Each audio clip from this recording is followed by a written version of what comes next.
আজ বেশ কিছু অজানা তথ্য তোমাদের সঙ্গে শেয়ার করবো বলে চলে এলাম। এই মুহূর্তে তোমাদের সঙ্গে রয়েছে তোমাদের বন্ধু কোহিনূর। প্রথমেই যেটা বলবো সেটা হচ্ছে, তোমরা কি জানো এই বর্ষায় জাপানে কিন্তু ছাতা স্ট্যান্ড থাকে বিভিন্ন রাস্তার পাশে।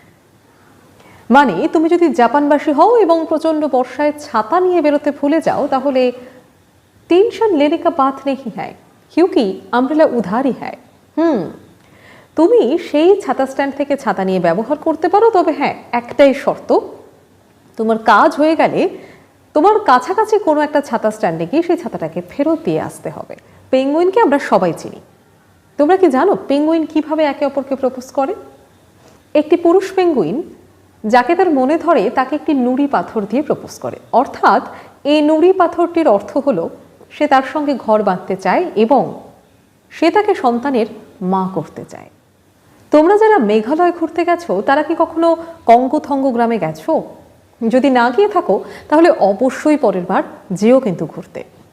আমি কখনো যাইনি, কিন্তু আমার যাওয়ার ভীষণ ইচ্ছে রয়েছে।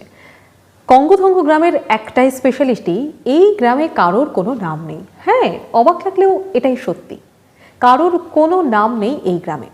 একে অপরকে ডাকা হয় একটি শীষের মাধ্যমে। তবে হ্যাঁ, প্রত্যেককে ডাকার ক্ষেত্রে শীষের ভ্যারিয়েশন রয়েছে।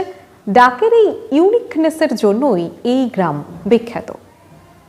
আজকের মতো আপাতত এটুকুই। তোমাদের কাছে ফিরে আসবো আবারও নানান রকমের অজানা তথ্য তালাশ নিয়ে। ততক্ষণ পর্যন্ত সঙ্গে থেকো, শুনতে থেকো দপ্তর 143।